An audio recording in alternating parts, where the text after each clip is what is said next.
and thank you all for being here. And they've heard plenty of me, so they probably don't want to stick around. But I'll give you a little bit of my own narrative and a narrative a little bit about the origin of the program as well as the content of the program. And I wanted to share something, and I feel bad that uh, the Gayatri took off, but part of what we do as scholars is write. And I've written or published, some are edited, but more than 24 books. This one is coming out very soon, and it is about the environment and about ecology. And as you can see, the goddess is foregrounded there. So how did I land in this? Okay, as a high school, actually junior high school student, when I was 13, I began meditating in the Zen tradition of Philip Kapleau, Rochester, New York. Found my way with a good friend to Quaker meeting and decided when I headed off to university in 1972 that I really wanted to understand world cultures. And what I began with my very, very first semester when I was 17 years old, State University of New York at Buffalo, was Sanskrit. And the next year I added in Tibetan.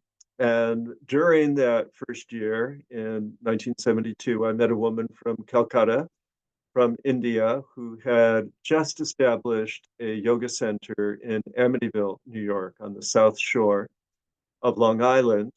And I transferred universities and majored in comparative literature and religious studies, focusing on Tibetan and Sanskrit, and then went straight into an MA PhD program at Fordham University and wrote my dissertation, which became my first book on the topic of karma and creativity, is found in an 11th century Sanskrit Vedanta Buddhist text.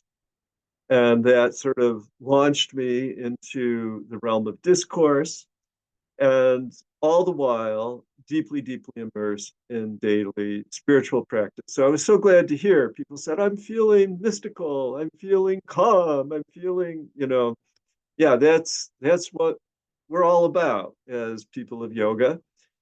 And this involved weekly practice, reflection, and discussion of the yamas and the niyamas, asana, pranayama, and meditation in so many different forms. And Angelina, even though many of the people in our community did not even graduate from high school, we were reading and discussing and talking and writing together in the ashram context. Very humble context, no more than 100 people. It converted artist loft on a very busy highway, and it's since relocated a couple of blocks into what used to be our bookstore. But we had a restaurant for 25 years, we had a bookstore, we had an art gallery. For a little while, we had a women's tailoring shop. It was such a great way to spend one's 20s.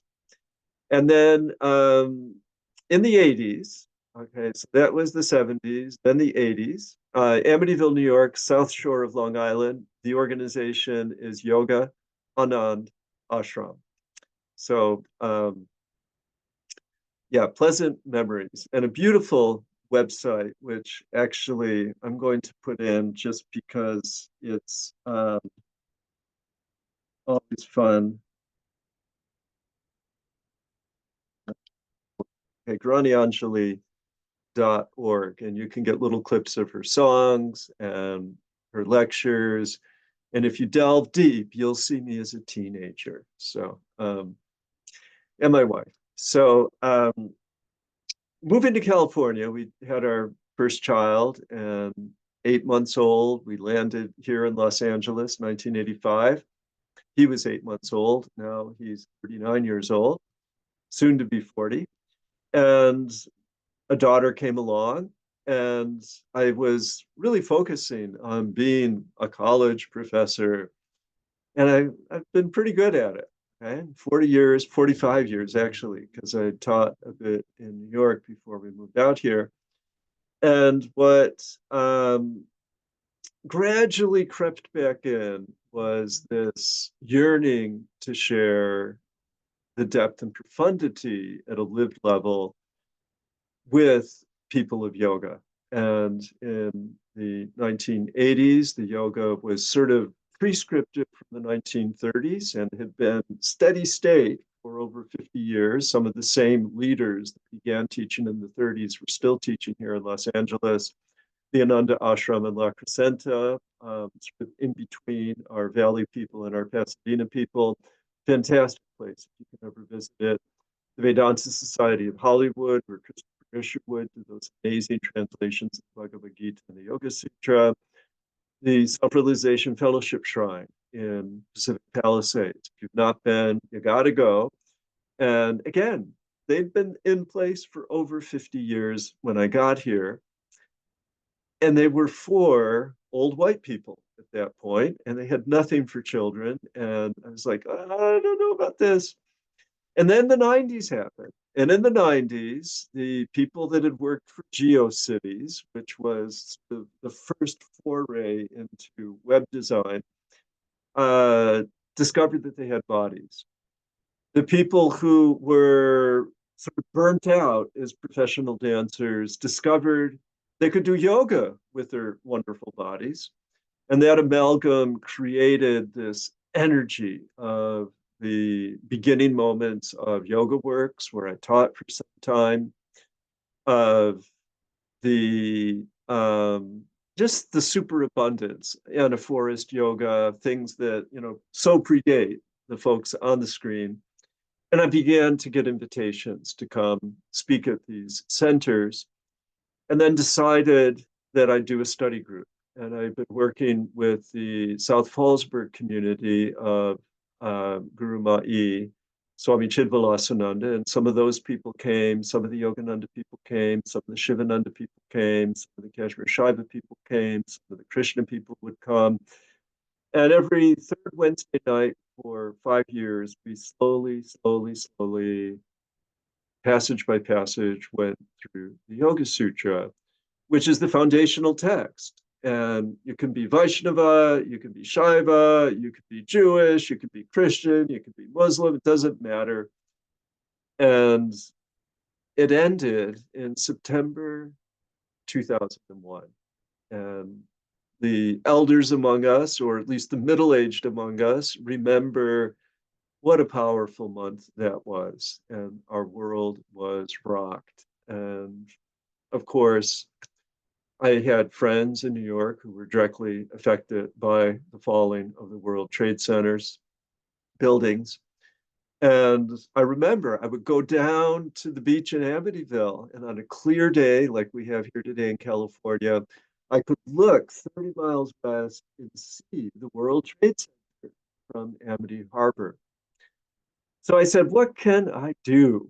And we started the Yoga Philosophy Certificate Program in January 2002. And within 8 years, we had certificated through that program and mainly our yoga therapy program more than 1,000 people. And the university said, wow, we're impressed. So I had suggested this years before, multiple times, and they kept on saying no, but this new administration sort of was like, yeah. So we started the Master of Arts in 2013. And now we are obviously recruiting you into, is it our 13th cohort, 12th cohort? Yeah, I mean, it's had staying power. And what the course of study, which takes place, as Ayana said, largely on Monday and Wednesday afternoons into the early evening, 3 to 7. And it sounds like, oh, it's only 8 hours a week. But the reality is that for every course, you're going to be spending another 7 hours per course. So I just want to give sort of a reality check that it's a lot of work. And you learn Sanskrit, we gather intensively for 2 weeks, and it will be the middle of August. Professor Slatov, who you will meet in a little bit, will be the focalizing professor. I plan to be there. Believe it or not, this old body is still an asana body, and I lead an asana practice every morning for those 2 weeks. And we do some great field trips to many of the places I already mentioned. We also go pilgrimage to Ojai, which has some of the most phenomenal historic spiritual communities on the planet. And we um, learn about the campus during those 2 weeks, and we will have people joining us from out of state who then will go home or go back to their home country. And then you'll have most likely a semester of yoga philosophy with me and a semester of Sanskrit. And then, depending upon the track you choose, if you're wanting to go like 2 courses a semester, and you'll technically be in the online group, although you're more than welcome to be in person. You're encouraged to be in person and or online. And you'd continue your Sanskrit, and you would, with Professor Fazio, who I'll introduce in a minute, who's now on screen, you would be studying yoga and health science and getting the foundations for the therapeutic approach. Then in the summer, you can either do one or the other or both, depending upon if you want to graduate in 2 years or 3 years. But a 6 week course, Monday, Wednesday, 4 to 7 in Buddhism, and then followed by a course in Jainism.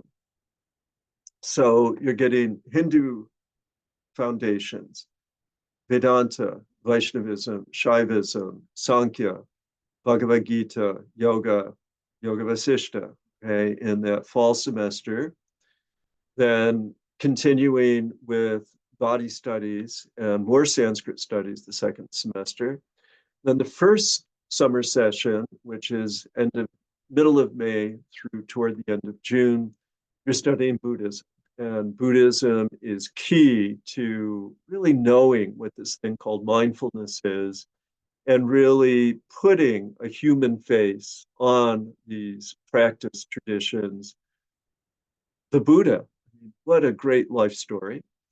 And then 6 weeks, end of June, July, beginning of August, of the study of Jainism. And this is the most foundationally nonviolent tradition. It provided for the yogic practitioners the yamas, ahimsa, satya, brahmacharya, parigraha, nonviolence, truthfulness, not stealing, restraint, and minimization of possessions, and beautiful Jain center that we will visit in Orange County.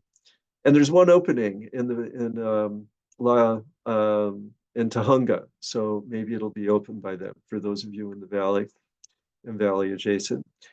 And then the next fall, you continue with your Sanskrit, or you opt into the yoga therapy options, which Lori will explain. And then there are a couple of other courses, and they become like you'll do one or the other eventually, or perhaps both.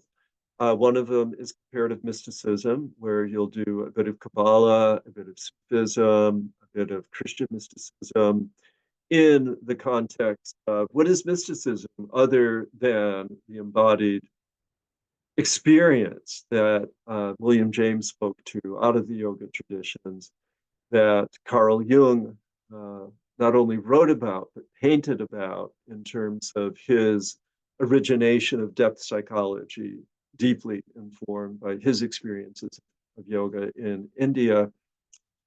And then, if you've done it all, you will do your final thesis that spring, and you've taken the Hatha Yoga class, the immediate first year, or you'll continue with the Hatha Yoga class and then cycle through.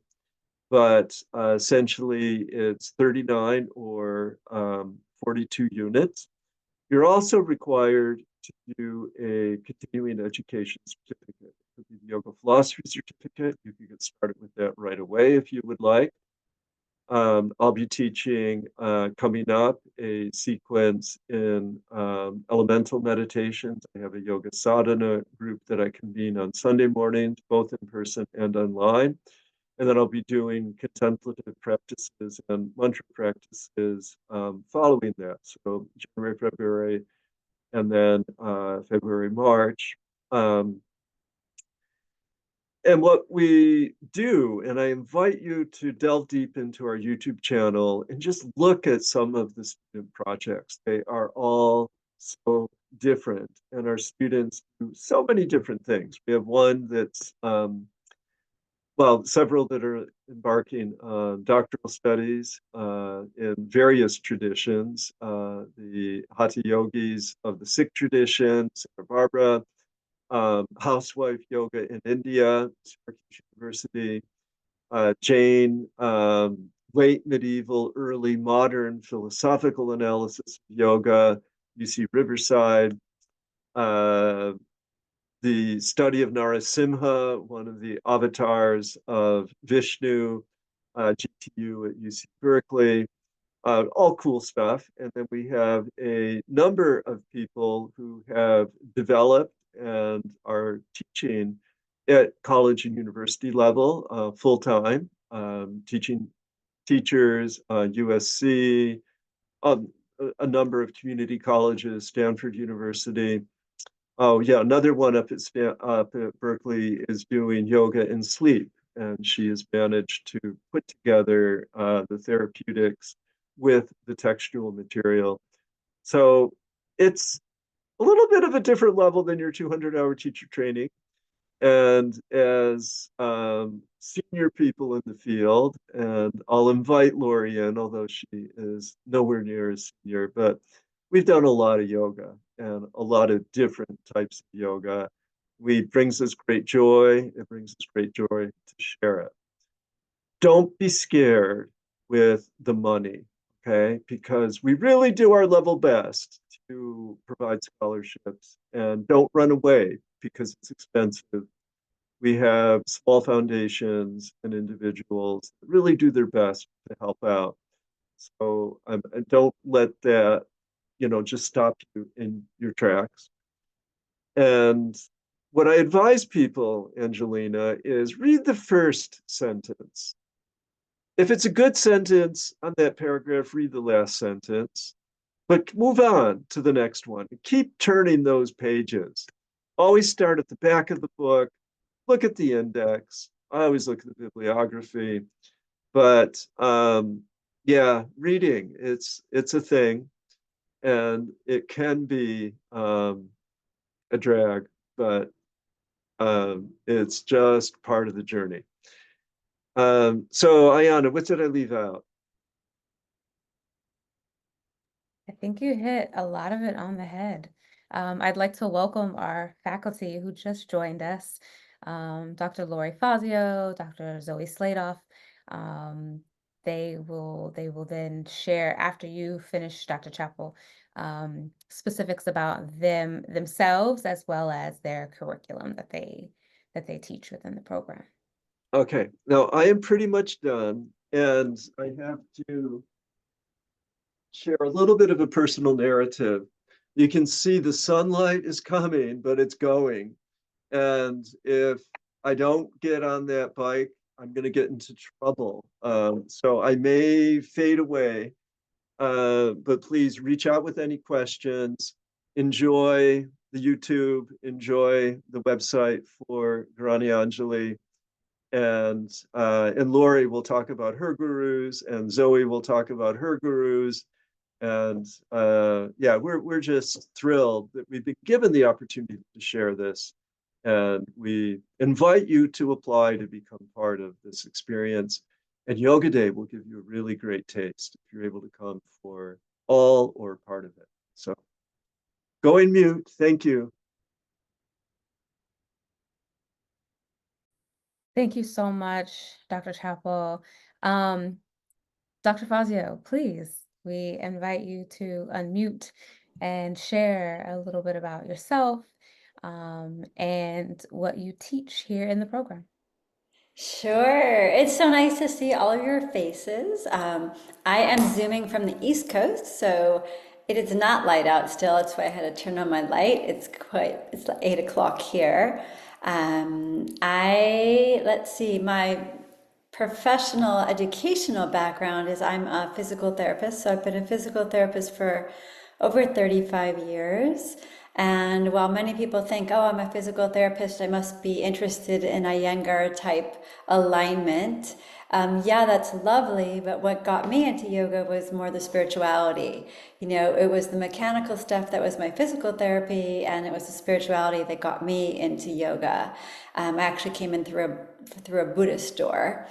And I've been practicing yoga for almost as long, about 5 years less than that. Different traditions that I've studied in. I initially started out in the integral yoga with Matthew Taylor. And then from there, I studied with Larry Payne, who started our yoga therapy at LMU. And I did one-on-one with him and started teaching in the program. And then at one point he said, you have too many questions. My cup is empty. Go study with Swami Veda of the Himalayan tradition. So I went and studied with Swami Veda, and that was great too. I wasn't quite ready for initiation at that point. It took me about 10 years till I finally initiated with them. And then I studied. Ramaswamy used to come. He was Krishnamacharya's longest studying student. He used to come to LMU every summer for over 20 years. So I did his training and his summer programs. And about, maybe 15, 17 years ago, I met somebody, Dr. Ananda Bhavanani. Larry, I had found him online, and Larry said, oh, he's the real deal. You should connect with him. So I started having a correspondence with him and have been studying with him for many years now. Every week on Indian time, I get up before the sun and log in to have classes with Dr. Ananda. And so that's the Gitananda tradition, which is not as known here in the West. Well, I should say the West, in North America. Most of the people are from Europe, South America, and such. But I really like it's quite a subtle body orientation. And he's an MD, and they are in Pondicherry, and they have at the hospital in Mahatma Gandhi Medical Center, all the patients that come to the hospital can have yoga therapy. And so we have a course where we go to India and we study with him, and we visit the hospital and see how they have a music therapy and yoga therapy program at the hospital. It's called the Institute for Salutogenesis, which means it's looking at the study of what promotes health and well-being, as opposed to our illness model, which is what causes illness. So these are very different. And that is kind of the basis of our approach to the yoga therapy. So I teach the health science courses, and the approach that we take in this program is a little bit different from a lot of programs.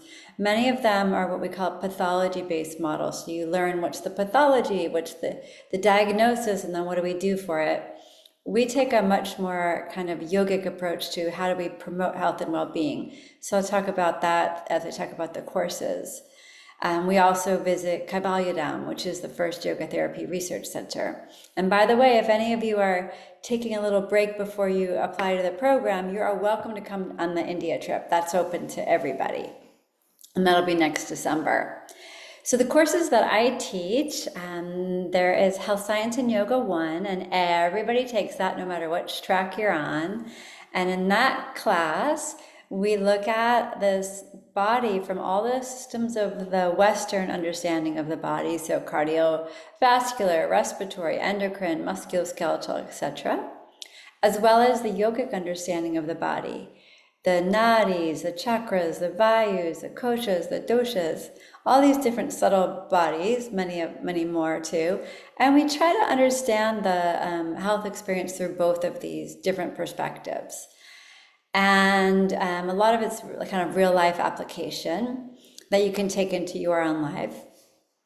And then there's the Hatha Yoga class. In the Hatha Yoga class, we go through several different texts of Hatha Yoga, And we also, so you learn about Hatha Yoga is not just one thing, there's many different perspectives within Hatha Yoga.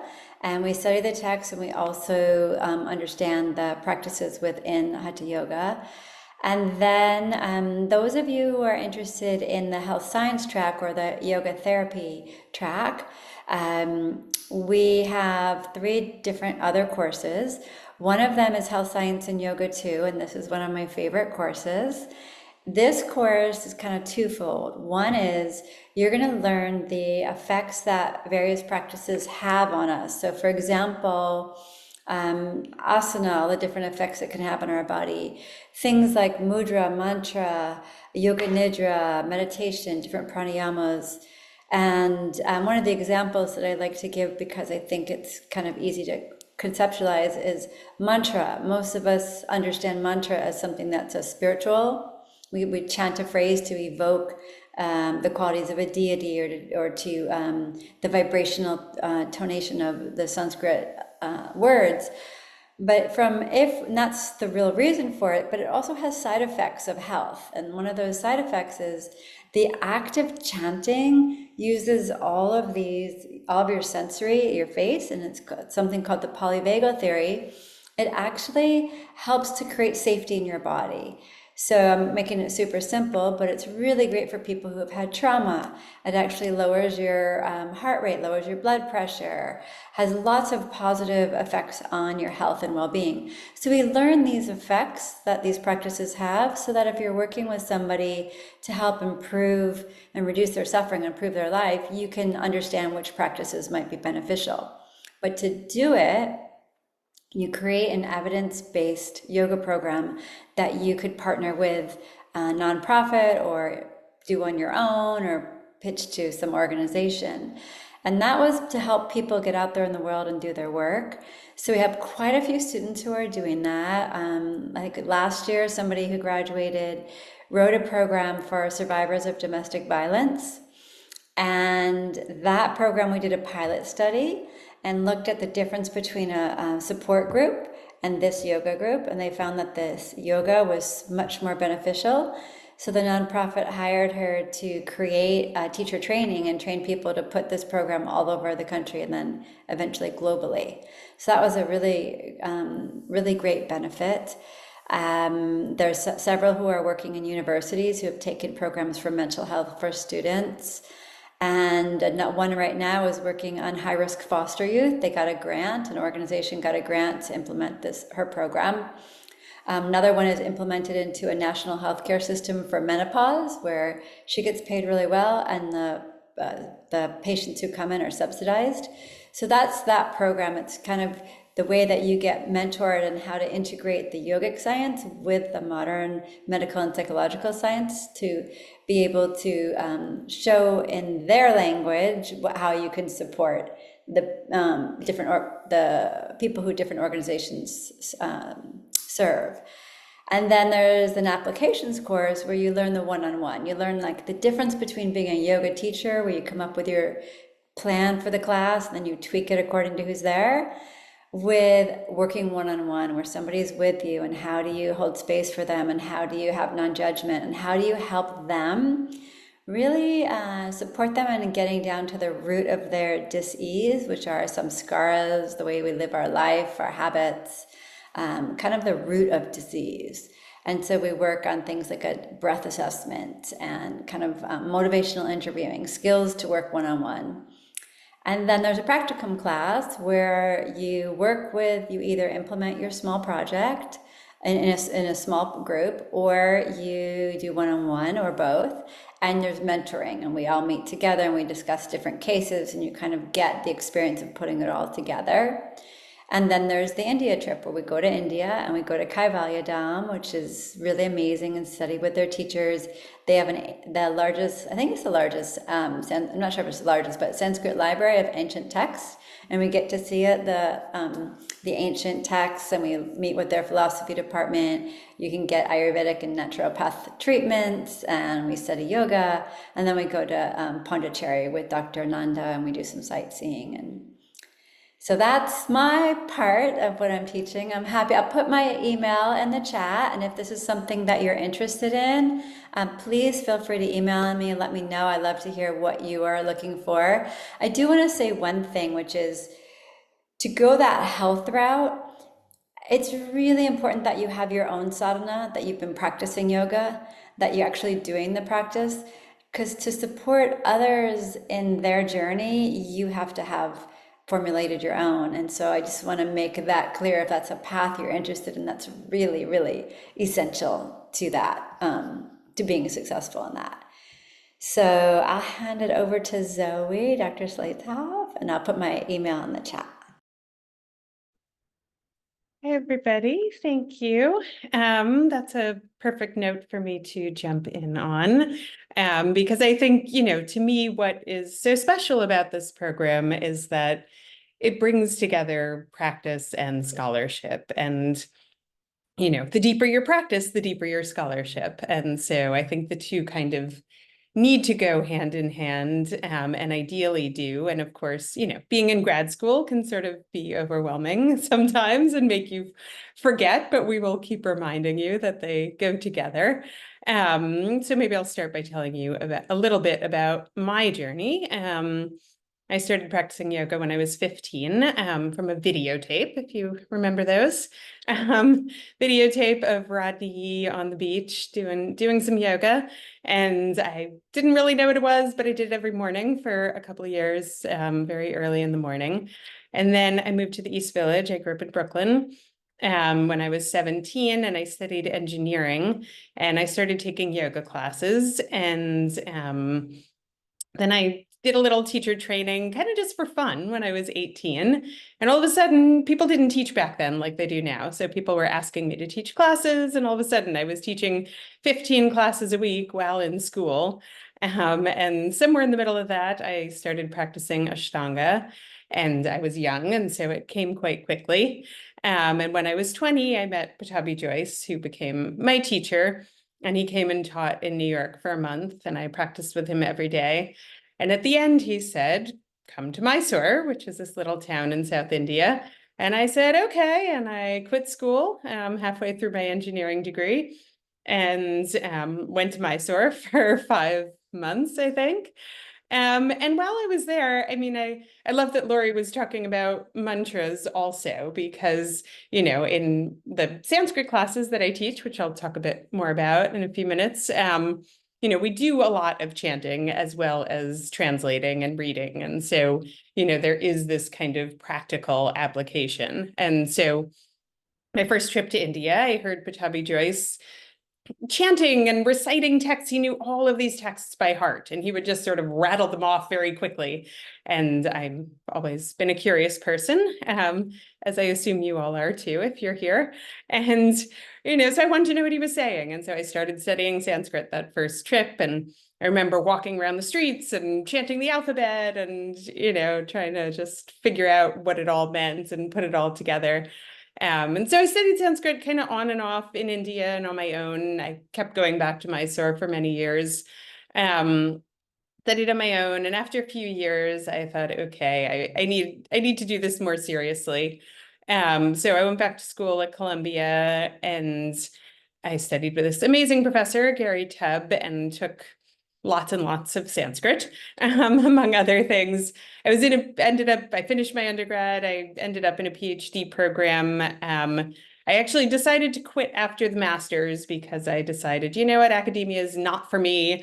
I'm done. I love practicing. I love being a student, but yeah, I'm done. And so I then opened a yoga studio in New York, on the Upper West Side, which I had for 12 and a half years. But while I had that, because I could never sort of just do one thing, I started teaching Sanskrit classes, and started writing a Sanskrit textbook. My yoga studio was called Ashtanga Yoga Upper West Side, a very unoriginal but very Googleable title. It was a beautiful space and a beautiful community, and I started teaching Sanskrit there. And I had, over the course of my years of studying Sanskrit, I'd kind of used every textbook there was. And I didn't like any of them really. So I was like, oh, I'll just start writing some, I'll just start writing some notes. And after I got about 60 pages in, I showed it to a friend who was a publisher, and well, a friend who was a writer, and then a friend who was a publisher, and it ended up turning into a book, which I now teach from in this program and among other places. And it was actually this book that, through this book that I met Dr. Chappell, who wrote me a lovely blurb, and then came to New York for with some students in the program, and came to visit my yoga studio. And we spent a bunch of hours talking. And a few years later, when I finished my book, I started working on this other little translation project.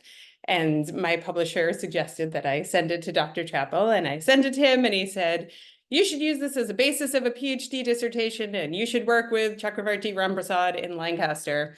So I ended up doing this distance PhD to Lancaster in the UK. And so it's sort of his fault, and in the best possible way. And so, it feels like karma, if, that I have ended up here in this program where I get to teach from this book, and based on this, through this PhD that I ended up doing, even though I had walked away from academia. And I think it's one of the things that's amazing about this program too, is a lot of people are people who have taken time off of being in school and are coming back to it. And I definitely understand that kind of going in and going out and sort of untraditional journeys through scholarship. Anyway, so I teach the Sanskrit classes, both the intro class in the fall, and then we do a part 2 in the spring. And then for those who do the yoga philosophy track, we do a part 3 the following year. And, we start by learning to read the alphabet and learning how to pronounce things, which, on a very basic level come in handy if you're teaching yoga. We also talk a lot as we learn new words about concepts that you may hear about in your other classes.